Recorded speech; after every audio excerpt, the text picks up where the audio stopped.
Oh, it's a great, great morning, your first day in heaven, when you stroll down the golden avenue. There are mansions left and right, and you thrill to every side, and the saints are always smiling, saying, how do you do? Oh, it's a great, Amen. Good morning po sa ating lahat, and happy Monday morning. Ito po yung Lingkod Peter Jong ng CBBC Singapore Outreach. Ito po yung ministry ng CBBC San Pedro Laguna under the leadership of our pastor, Dr. Amen. Welcome po sa ating live stream. Tayo po ay saglit na manalangin. Let's bow our heads in prayer. Father in heaven, Lord, we bless you and thank you, O God, for blessing us, O Lord God, with your word yesterday in our church service. Thank you for the victory, O Lord God, and thank you also for all that we have, that you have helped us accomplish through your grace. Thank you, O Lord God, for the good night rest and for waking us up this morning for this brand new day this that is upon us. Thank you, Lord God, for giving us an opportunity to start the day right. And thank you for this live stream program. I pray that you would bless, O Lord God, your people that will be joining.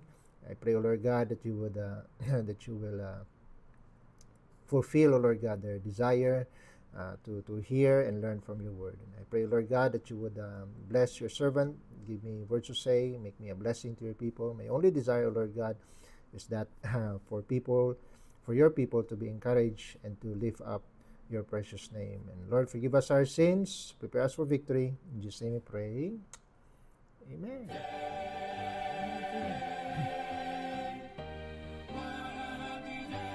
Share ko po muna yung ating live stream.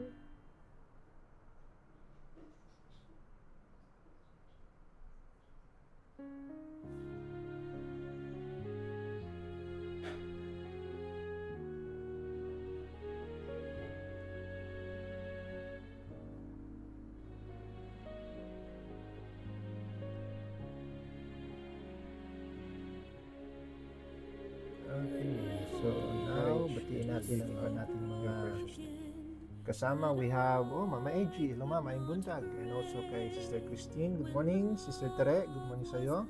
And also kay Ma'am Mirsa Mayuyo, hello po Ma'am, good morning. Thank you po for joining. Alright, so with that, let's go to the message this morning. Philippians po tayo. Philippians chapter 1. Philippians chapter 1. Okay, Philippians chapter 1 in verse 7. Philippians chapter 1 in verse 7 and in verse 17. Okay, dalawang verse po babasahin natin. Verse 7 and verse 17. Sabi po dito, even as it is meet for me to think this of you all, because I have you in my heart, inasmuch as both in my bonds and in what?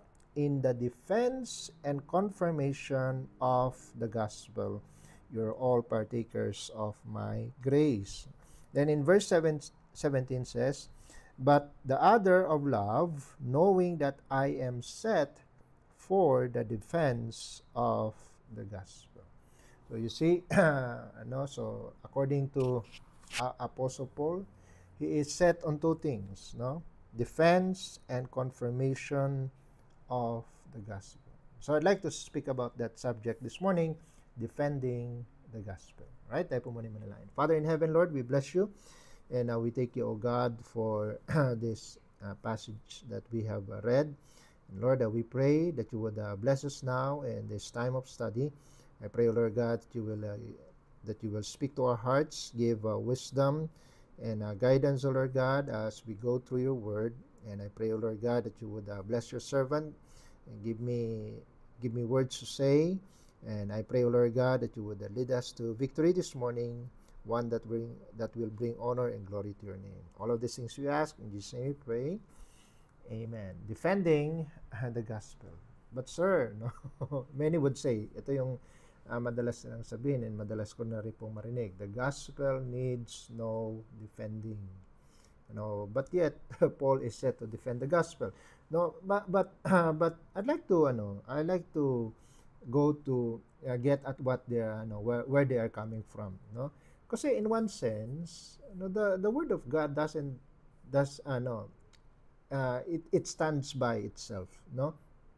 Whether men, whether men would believe it or not, no? Sabi nga ng Hebrews chapter 4 in verse 12, no? Hebrews chapter 4 in verse 12. Okay? Hebrews 4 in verse 12. Sabi po dito, "For the word of God is quick and powerful and sharper than any two-edged sword, piercing even to the dividing asunder of soul and spirit and of the joints and marrow, and is a discerner of the thoughts and intents of the heart." The word of God is quick and powerful, sharper than any two-edged sword. So the truth of the gospel is not waiting for any arguments made by people for it to become valid. Okay, it stands on its own, right? Yet, so ano tong sinasabi ni Paul, that he is set in defending the gospel, no? That the servant of God must be a partaker, in that defense. Amen. Okay, sabi niya in sa text natin, balikan natin yung ating text, sa Philippians chapter 1, sabi niya dito okay, "Because I have you in my heart, inasmuch as both in my bonds and in defense and confirmation of the gospel." Diba? So so ang sinasabi niya is that God calls him, to not to strengthen the gospel, kasi perfect na yung gospel, right? But the thing is, he is called to guard, he is called to explain, amen, he is called to confirm the gospel in the face of opposition, right? So again, the gospel is in itself is, it stands. The Bible stands, sabi nga ng kanta natin. But yet in the face of opposition, so when we are being when the gospel is being opposed, amen, that's when we must take a stand, diba? But there's the warning, kasi yung sir, what about those debates, diba? And the Bible warns us about carnal debates. Amen? Carnal debates. Yun bang quarrelsome, diba? Argumentative, combative, diba? Sabi ng Romans chapter 1, nakalagay po dyan, Romans chapter 1 in verse 29. Sabi dito, but being filled with all unrighteousness, fornication, wickedness, covetousness, maliciousness, full of envy, murder, debate, deceit, malignity, whisperers. Okay? So nandun kasama yung yung word na debate, together with envy, with malice, So, pag sabi ng yung what the Bible refers as debate, there is carnal debate, yung work of the flesh. Di ba? Yung bang ikaw ay mag-entertain, you would entertain foolish questions, and then you answer them also with foolishness, and then there will never ending arguments and confrontations. Di ba? Yung sabi ni Apostle Paul kay Timothy sa 2 Timothy chapter 2, 2 Timothy chapter 2 in verse 23. 2 Timothy 2 in verse 23. Sabi dito, but foolish and unlearned questions avoid, knowing that they do gender strife. So yun, if the goal of the question is to gender strife, ikaw na nag-stand sa gospel, you must have that discernment. Amen? Mahalaga 'yon, yung discernment na kumbaga ang habol lang The goal of that question is to gender strife, to create quarrel and fights. Then, so yun ang sinasabi ni Paul na na-avoid, not only kay Timothy but also kay Titus, Titus, both yung mga kanya tinitrain to be pastors, Si Timothy is to be a pastor, ganun din kay Titus. Look at Titus chapter 3 in verse 9. Itong tawag natin kay Timothy sa book of Timothy and book of Titus, they are pastoral epistles, Yun yung category nila. Why? Because they are addressed to pastors in training, di ba? Now look at Titus 3 verse 9, but avoid foolish questions, genealogies, and contentions, and strivings about the law, for they are unprofitable and vain. Okay? So malinaw po, if the only purpose of that quote-unquote debate, kung ang purpose lang yan is to strive, di ba? Is to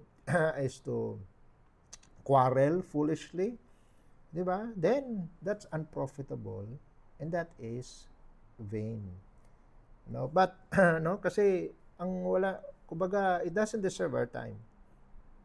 Kasi kung ang ang purpose lang is to steer arguments, it's a waste of time, it's a waste of effort.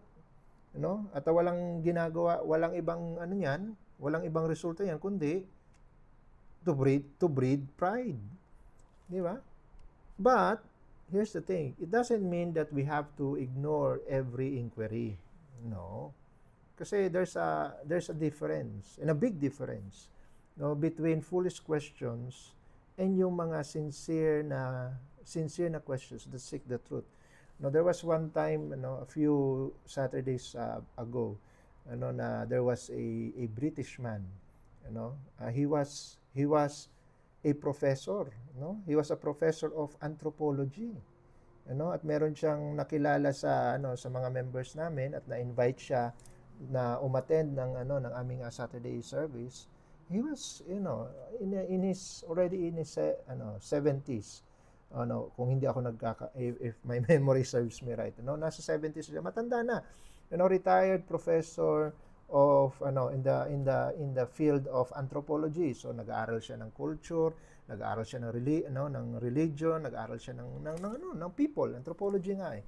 So but the thing with him, he was a former Catholic that na kumbaga because of his field of education, sad to say, napunta siya sa atheism. But when he at the end of the service, he approached me and he after na siya ay nashare ng gospel, and he was introduced, I approached him and introduced myself to him, and he had some questions, and I entertained those questions. And it was a very civil, conversation, civil and respectful. And it was from an atheist to from a Baptist believer, di ba? And we have some we pointed out reasonings, di ba? It was not out of quarrelsome. And then in conclusion, in conclusion ng aming conversation, sabi niya, you are very well versed sa mga reasons ng mga atheists. And yeah, why? Because that is our job.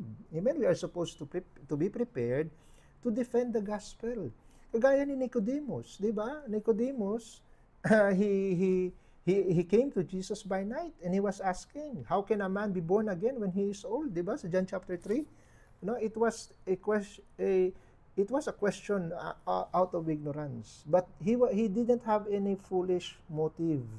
It was sincere, sa kanyang puso. And by the way, yung atheist na bisita po namin, sabi, according to Sir Ian na nag-share sa kanya ng gospel, he received the Lord.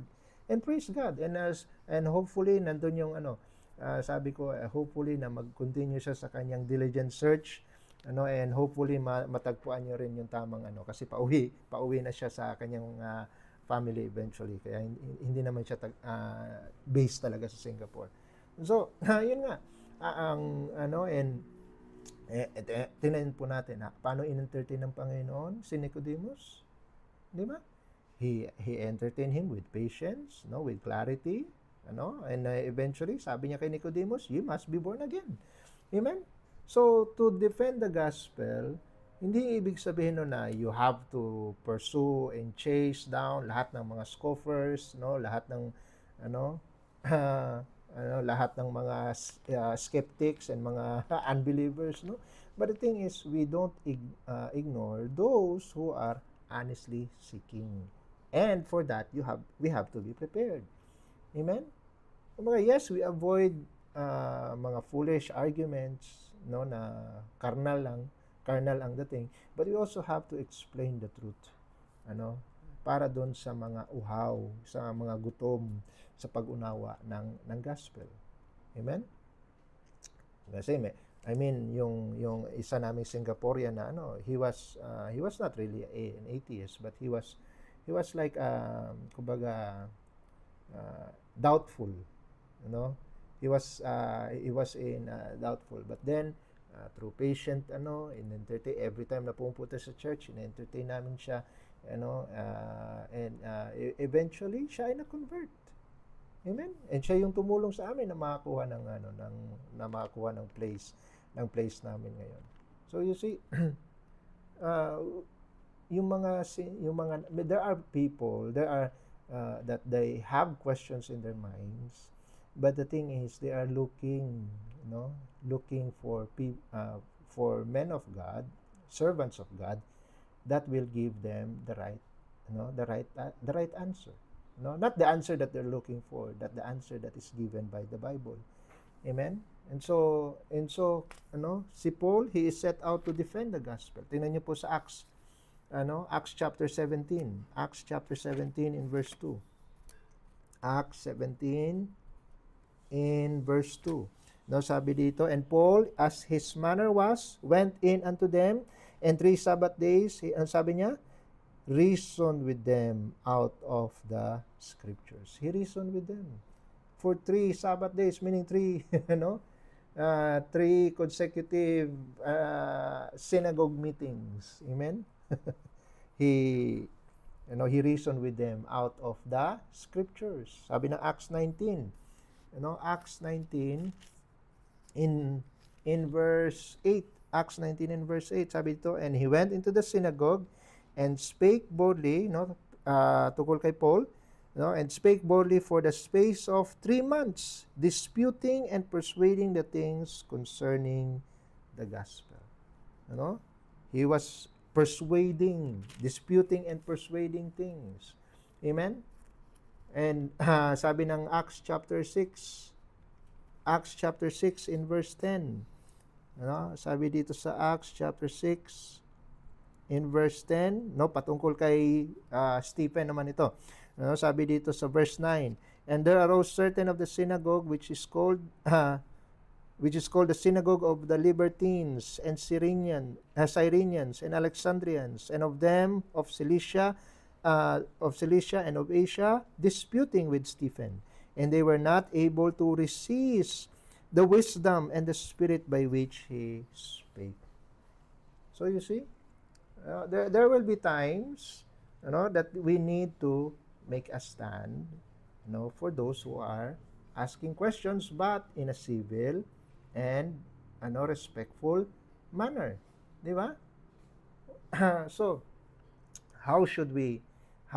the question is, how should we carry out this work? And to whom should we be prepared for? Di ba? Kasi sabi dito sa Peter, 1 Peter chapter 3. 1 Peter chapter 3. And this is a very important verse for each and every Christian. Hindi po sa mga pastor lang.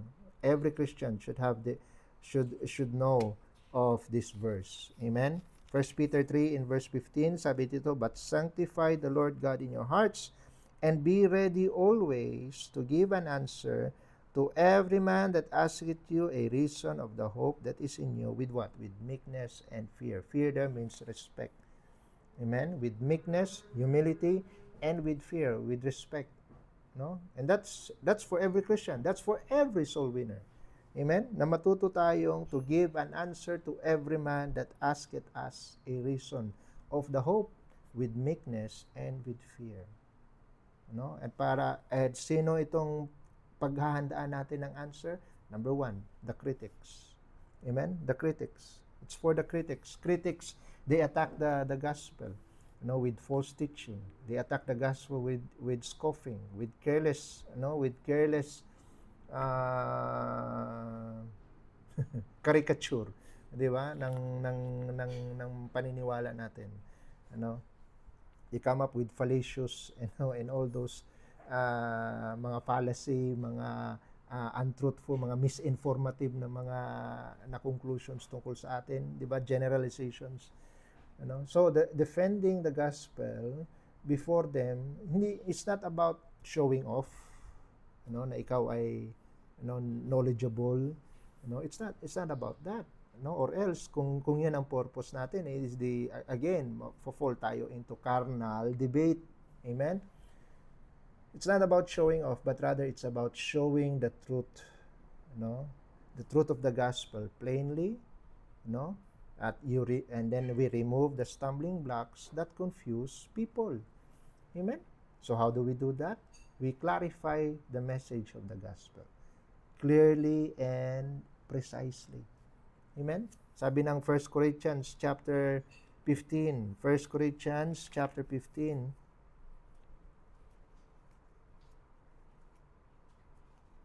First Corinthians 15 in verse 3. Sabi dito, "For I delivered unto you first of all that which I also received, how that Christ died for our sins according to the Scriptures, and that He was buried, and that He rose again the third day according to the Scriptures." Amen? Kaya kailangan deliver natin properly. Amen? Maraming nag-a-attack, they attack us with distorted version of the gospel, distorted version of Christianity. And we need to, in our part, we need to keep focus sa gospel mismo. We must have the gospel clearly defined in our hearts. Para sa atin, ano ba ang gospel? It is the death, the burial, and the resurrection of Christ. Amen? Dapat willing tayo to confront the error. Kasi yun ang sabi sa atin sabi ni Paul kay Titus, Sabi ni Paul kay Titus in chapter 1, Titus chapter 1 in verse 9. Titus chapter 1 in verse 9, sabi dito, "Holding fast the faithful word as he had been taught, that he may be able by sound doctrine both what? To exhort and to convince the gainsayers." Amen? To exhort and to convince the gainsayers. Amen? Kasi, kapag nandyan na yung falsehood right before your very face, hindi yan madidefeat by cleverness. Ng mga magaling mong mapasikot-sikot na na tatapatan mo yung mga pagka-pilosopo nila ng pagiging pilosopo mo rin, Di ba? Sound doctrine gives the answer, At pinapakita niya kung gaano ka-empty, gaano ka-hollow yung error na kanilang pinipresenta. Di ba? And again, speak with meekness. Yung sabi ng 1 Peter chapter 3.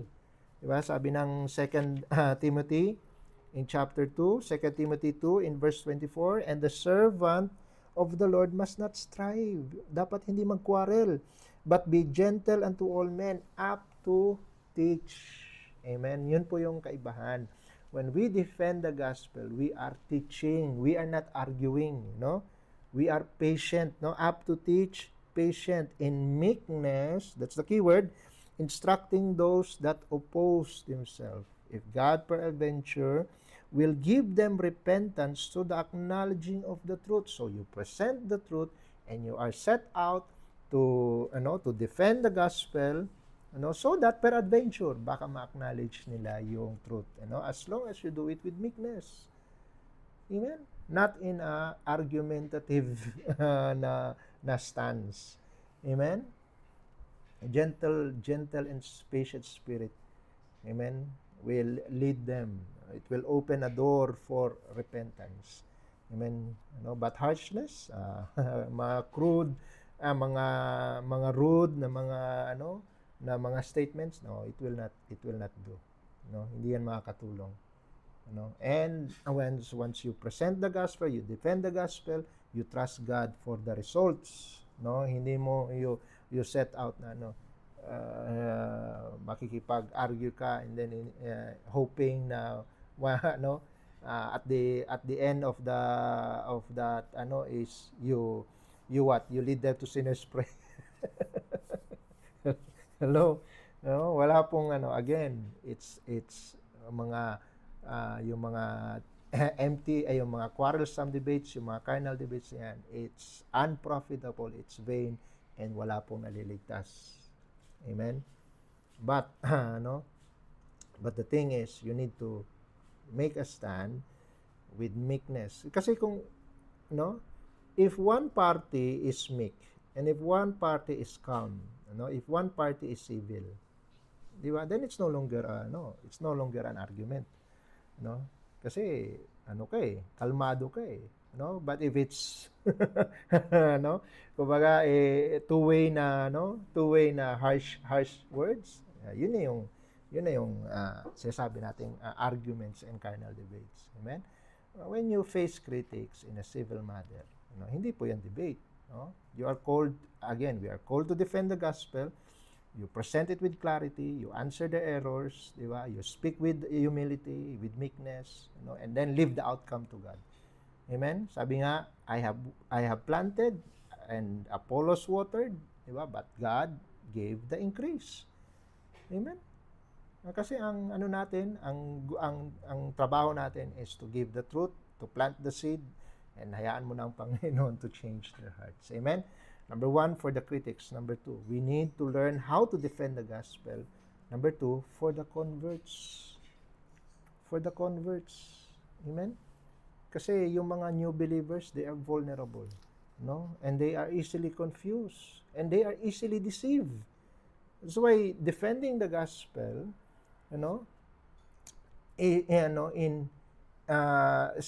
for their sake, it builds stability in their part, di ba? And kasi nga bagong convert sila, when you defend the gospel, it equips them to speak. Amen. Lalo na siguro sa mga friends nila, sa mga family nila, di ba? And it will protect them from falsehood.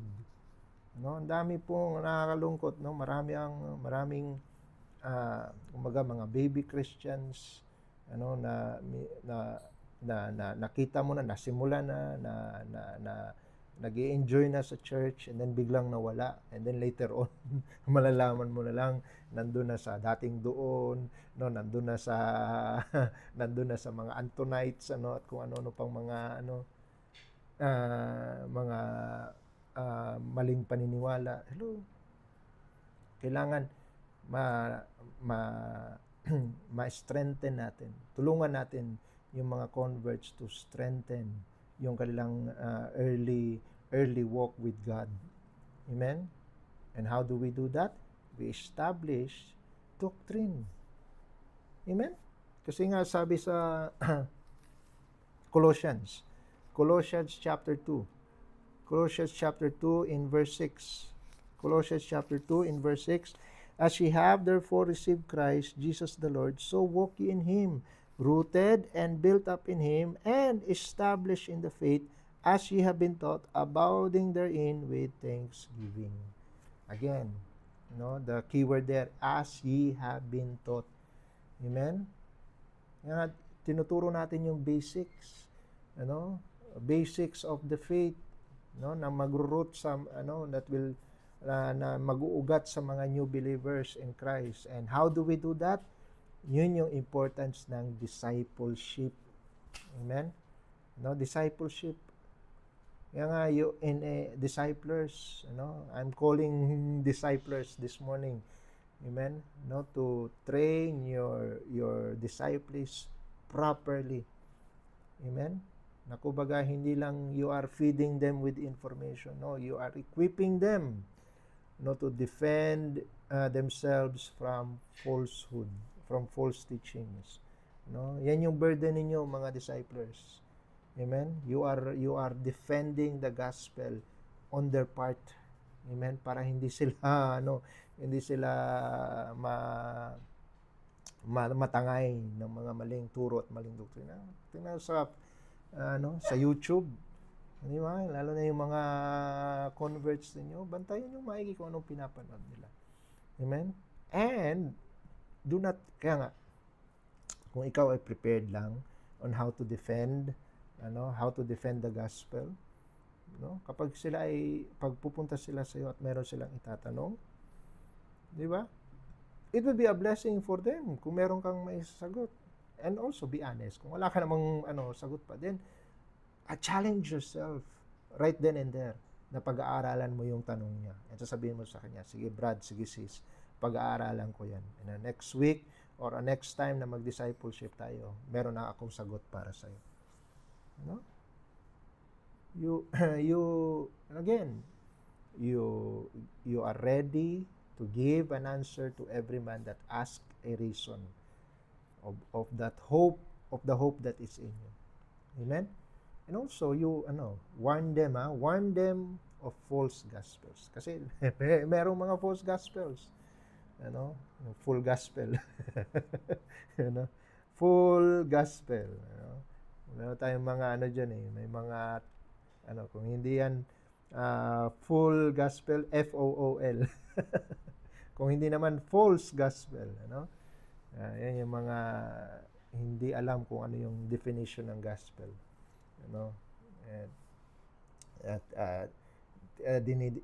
Ang masama pa dinideclare nila or tinuturo nila sa iba kung ano yung maling interpretation nila ng gospel. Kaya nga sabi ng Galatians, di ba? Galatians chapter 1 in verse 8, sabi niya, but though we or an angel from heaven preach any other gospel unto you than that which we have preached unto you, ano sabi? Let him be accursed. Amen? Kaya sa isang bagong mananampalataya, dapat alam niya na kung aling mensahe ang trustworthy, kung aling source ang trustworthy. 'Di ba? Kasi remember, God's curse is upon them that pervert the gospel. Amen? Kaya ingatan natin sila, yung mga converts, yung mga bagong mananampalataya. Encourage them to boldly testify of their faith.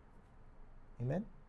Kagaya ng mga disciples, sabi niya, we cannot but speak the things which we have seen and heard. Amen? Kailangan merong firm na stand. At tutulungan mo, tutulungan natin sila, Kaya nga we defend the gospel for their sake. Amen? Kasi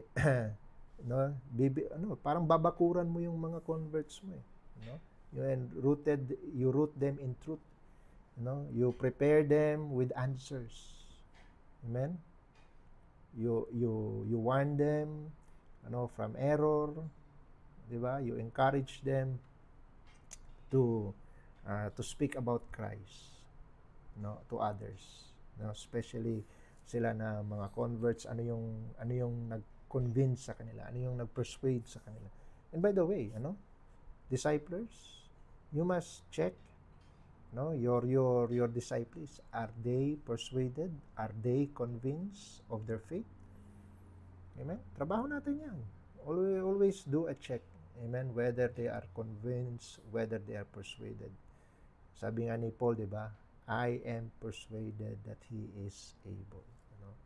So, number 1, for the critics. Number 2, for the converts. And number 3, the last, the most important, for the children. We must learn to defend the gospel for the children, the next generation. Amen? They need to be taught. They need to be taught to know and to trust the gospel. We've heard so many, I've seen so many examples of of children na nandyan sa Christian school and eventually ending up being being sidelined by the natangay ng mga maling turo. It's sad, no? It's sad to see, mga anak ng mga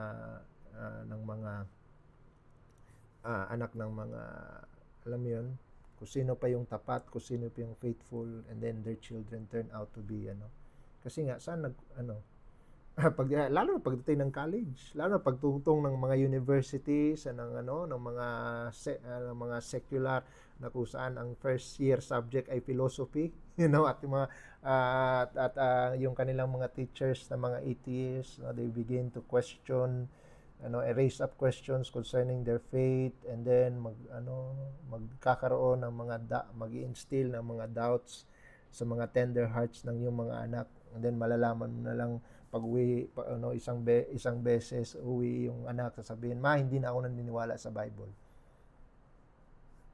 Di ba? And that's sad, so that's why parents, you need to learn how to defend your faith, how to defend the gospel for your children. Amen. If we do not defend the truth for them, they will grow up and hear and entertain lies. Hello. Kasi wala silang defense. Wala silang protection. Amen? Defending the gospel for children is an investment, for their future. Kaya nga, teach them early. Sabi nga sa 2 Timothy chapter 3, 2 Timothy chapter 3, in verse 15. 2 Timothy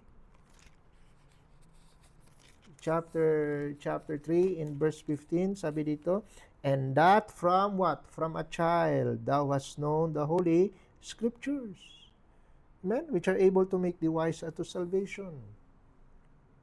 Amen? Teach the scriptures early. Hayaan mong hayaan mong lumaki sila knowing the scriptures, so that to prepare them to make a decision to receive Christ as their Savior. Amen? You rehearse to them the works of God, every day. Amen? Gaya na sinabi ng Deuteronomy chapter 6, you talk about God every day when thou sittest, when thou liest, when you walkest, when thou risest up. Amen? I-rehearse mo ang ginagawa ng Panginoon. Number one, na unang, hindi yung, yes, maganda yung nagtetestify tayo, nagtetestimony tayo sa church, but what about to your children? Nagtetestimony ka ba sa iyong mga anak kung anong ginagawa ng Panginoon sa buhay mo? Because that's a very good way for you to convince your children that your faith is real. Amen? Kasi sila yung una nating dapat kasi sa school, lalo na sa panahon ngayon, ano yung atmosphere, ano yung environment na sila ay na-expose. They are being exposed to an environment that is walang God, walang Bible, walang manners, walang walang tamang pananampalataya, puro mga maling mga maling assumptions, mga presumptions, mga philosophies. You rehearse to them.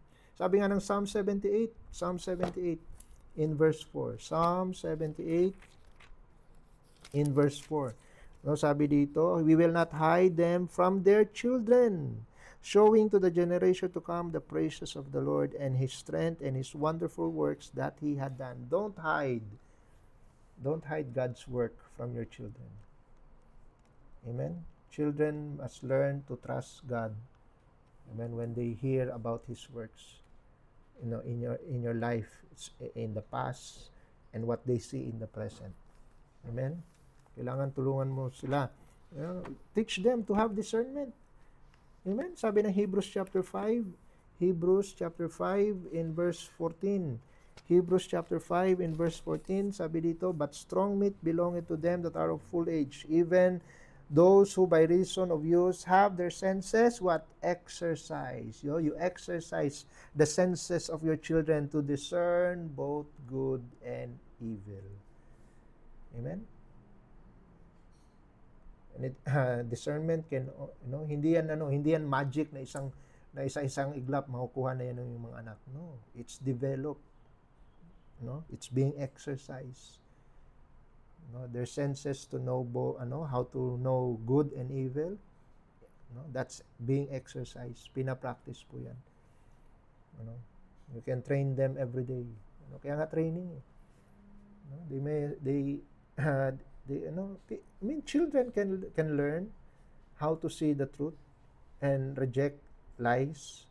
Kung sila lang ay kung daily lang exposed sa salita ng Diyos. You see, when they are exposed to the word of truth, it will not be hard for them to detect the lies. Amen? Kaya nga teach them to test, sabi nga ng 1 John 4, 1 John chapter 4 in verse 1, lalo na ngayon expose sila sa mga TikTok na mga philosophers. Di ba? Ang daming mga wrong influencers sa social media na hindi mo alam. Fina-follow na pala ng iyong anak. Kaya nga teach them to test the spirit. Sabi ng 1 John 4 verse 1, Beloved, believe not every spirit, but try the spirits, whether they are of God. Because, why? Many false prophets are gone out into the world. And many false prophets, meron ng YouTube channel. Amen? Yung children must know, must not grow up believing everything that they hear. Hindi dapat sila gullible. You must train them not to be gullible. Kailangan meron silang diligent search to search the scriptures daily whether those things are so. Amen? Kailangan they must learn to compare spiritual things with spirituals. To prove all things and hold fast to that which is good. Amen? Kasi mga anak mo yan. Amen? Accountable kayo dyan. Amen? Accountable kayo dyan. You are being held as stewards of your children. Katiwala kayo. They are the entrusted heritage ng Panginoon sa inyo. Amen? Kaya nga, teach them the scripture. Show them the works of God. Testify to them the works of God. Train them to have discernment. Amen? So what do we have? Defending the gospel, number 1 for the critics, number 2 for the converts, and number 3 for the children. Amen?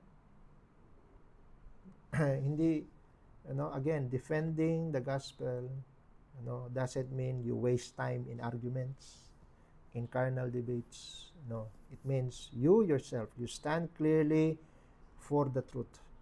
Every time you are being questioned by critics, you are questioned by converts, you are questioned by your children, you take that challenge.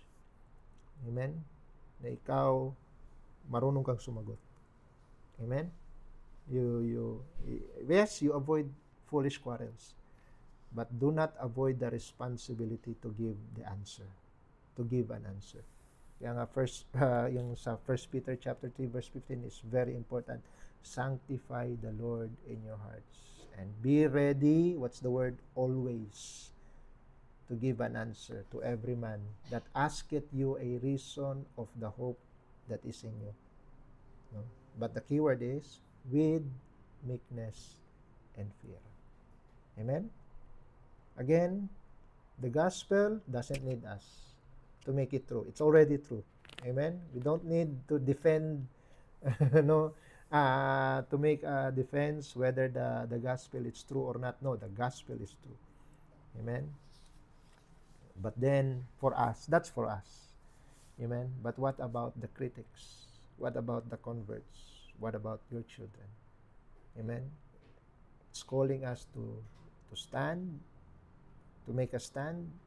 It's calling us to speak out. No? It's calling us out to defend the gospel. May God help us, no, to be faithful in this assignment. Tayo po'y manalangin. Father in heaven, Lord, we bless you. We thank you, O God, for your word. And I pray, O Lord, that the message have encouraged, O Lord God, your people to defend the gospel. Not for our sake, because we are already persuaded, but for the critics, for the converts, for the children. Help us, O Lord God, in meekness and respect. Help us, O Lord God, to make people know how we stand in our faith. Thank you, Lord God, for your word. And I pray, Lord, that you would bless your people that will take up the challenge.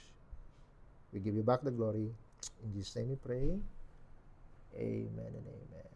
Alright, I hope naging blessing po ang message natin ngayong umaga. Okay, so batiin natin iba natin mga kasama. We have Sister Jayan, good morning sa iyo. Sister Joffin, good morning. Sister Laila, good morning. Sister Kay, good morning. Sister Kay, good morning. Amen. Sister Jonalie, good morning sa iyo. Sister Sheng, good morning. Sister Jackie, good morning. Amen. Kay Ate Cecil, good morning. Sister LB, good morning sa iyo. Sir Ian Almonte, good morning. Thank you po for joining. Okay, so dyan po nagtatapos ang ating morning devotion. I hope you're blessed with the message. So kita-kita po tayo sa Wednesday for our next morning devotion. Tayo po ay magwakas sa panalangin. Father in heaven, Lord, we bless you. Thank you for the victory you've given us. And help us, Lord God, to keep your word in our hearts. Bless the rest of the day for your children and also for our loved ones. And Lord, we give you back all the glory and honor. In Jesus' name we pray. Amen and amen. Thank you po. Kita-kita po tayo sa Wednesday. God bless you all. We are dismissed.